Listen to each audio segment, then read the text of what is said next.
Assalamualaikum warahmatullahi wabarakatuh. Baiklah, saya Wina Afriani dengan NIM 1930106048. Saya dari Tadis Biologi 4B IAIN Batu Sangkar. Baiklah, di sini saya akan membuat video pembelajaran embriologi yang judulnya tentang pembentukan sistem urogenetal, yang mana terdapat dalam Al-Quran, ayat Al-Quran surat Kaf ayat 16, yang artinya, dan sungguh kami telah menciptakan manusia dan mengetahui apa yang dibisikkan oleh hatinya, dan kami lebih dekat kepadanya daripada urat lehernya. Yang pertama adalah pembentukan gonad.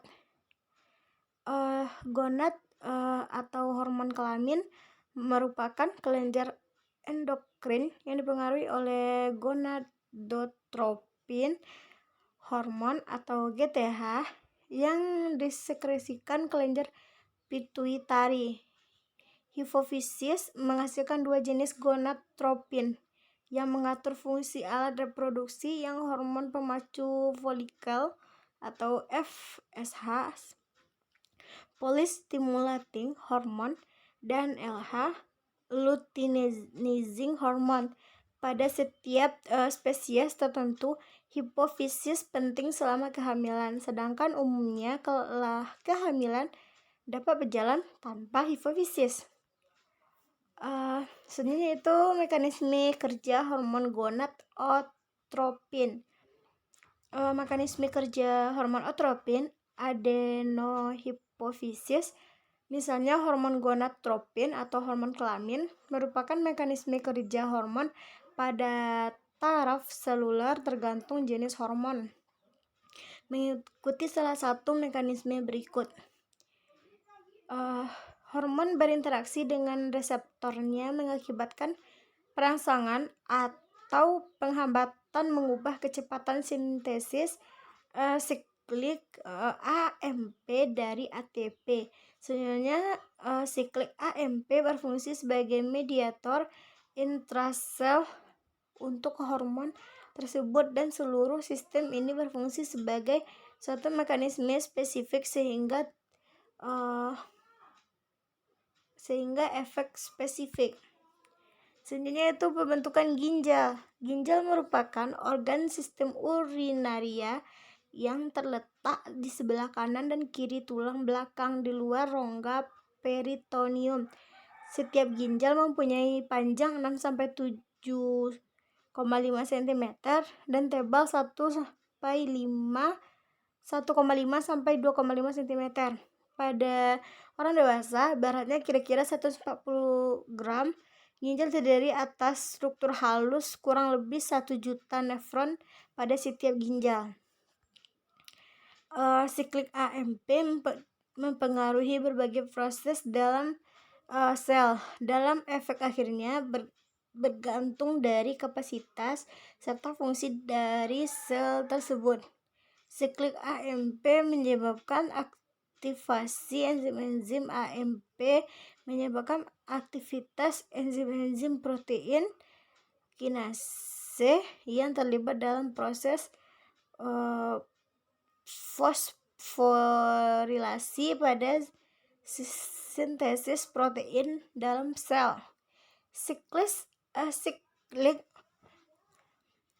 AMP mempengaruhi kecepatan proses ini. Metabolisme siklik AMP menjadi 5-AMP dikatalis oleh enzim fosfodiesterase yang spesifik. Dengan demikian, zat-zat yang menghambat enzim fosfodiesterase dapat menyebabkan timbulnya efek mirip hormon. Ginjal yang pertama yaitu memproduksi urin untuk mengeluarkan zat sisa. Kedua itu ukurannya itu 6x3x11 cm. Selanjutnya itu meluas dari atas ke bawah, atau VT12 kurang VL3. Itu sebenarnya adalah tipe-tipe ginjal. Yang pertama ada tipe protonefros, yaitu ginjal tipe ini muncul pertama kali pada saat embrio. Bentuknya bersegmen dan letaknya jauh ke arah rongga tubuh. Setiap unit memiliki satu nefrostoma yang bermuara ke dalam selom. Tidak memiliki glomerulus. Pada ikan dan amfibi hanya ada pada tingkat larva dan hilang saat dewasa. Sedangkan pada reptil, aves dan mamalia tampak sementara pada embrio kemudian segera menghilang. Ciri-ciri tipe ginjal pronefros yang pertama terdapat pada bagian leher hewan vertebrata. Yang kedua, terdapat pada ikan yang dipertahankan sampai dewasa. Yang ketiga itu melakukan ultrafiltrasi darah yang dimasukkan ke coelom. Yang keempat yaitu silia menggerakkan cairan coelom ke dalam nefros. Yang kelima ada melakukan reabsorpsi dan limbah dimasukkan ke dalam kloaka. Yang keenam pada manusia berkembang mulai dari awal minggu keempat. Yang selanjutnya itu sel-sel mesenkim berakresi di bagian leher embrio, tidak fungsional sebagai ginjal, sekarang dibentuk menjadi ligmen. Selanjutnya itu pronefros, diikatkan ke ductus pronefros. Di ductus promesonefros digunakan pada stadium perkembangan ginjal berikutnya. Ujung ductus di caudal daerah kloaka sampai ke sel mesenkim pronefros yang beragregasi. Selanjutnya itu sel-sel agregat pronefros bergenerasi. Yang kedua ada tipe mesonefros. Ginjal tipe ini berkembang secara segmental di tengah rongga tubuh. Beberapa nefrostoma bermuara ke dalam selom. Ekskresi dilakukan oleh glomerulus. Pada ikan dan amfibi, ginjal tipe ini terus berfungsi hingga dewasa. Sedangkan pada reptil, aves dan mamalia dengan ini timbul setelah protonefros dan fungsi hanya berfungsi hanya selama fase embrio, kemudian menghilang dalam salurannya ada dan fungsi sebagai vas deferens. Selanjutnya itu tipe-tipe ginjal mesonefros. Yang pertama, mesonefros masih dipertahankan sampai dewasa pada ikan dan amfibi. Banyak memiliki segmen nefron. Pada manusia, mesonefros mulai berkembang pada akhir minggu keempat. Yang selanjutnya itu terletak pada bagian caudal pronefros. Mesonefros terdiri atas tubulus glomerus dan tubulus ductus. Selanjutnya saluran mesonefros terbuka ke kloaka. Mesonefros akan berdegenerasi, tetapi tubulus dan ductusnya merupakan derivat yang masih dipertahankan organisme. Baiklah, yang ketiga ada tipe metanefros. Tipe ginjal ini tidak bersegmen, tidak memiliki nefrostoma, dan jumlah glomerulusnya banyak. Ginjal ini dimiliki oleh reptil, aves, dan mamalia, dan berfungsi terus selama hidupnya. Jadi perbedaan mendasar dari ketiga tipe ginjal tersebut adalah segmen yang dimiliki, jumlah nefrostoma, dan jumlah glomerulus. Tipe-tipe ginjal beta nefros yaitu bagian yang paling posterior. Ginjal permanen dipertahankan sebagai ginjal pada reptil, burung, dan mamalia. Mulai berbentuk pada akhir minggu kelima, terbentuk dan kuncup ureterik dan mesenkium metanefrik. Fungsional pada minggu ke-9, urin terbentuk dan dikeluarkan ke cairan amnion, mengandung sejumlah besar nefron. Ini adalah pembentukan diferensiasi saluran urogenital. Perkembangan sistem genital berasal dari genital rite yang terdiri atas sel-sel germinatif primitif, sel germinal, serta jaringan red dan metanefros. Awal gonad bersifat bipotensi atau diferen, sehingga tidak bisa dibedakan antara ovarium dan testis.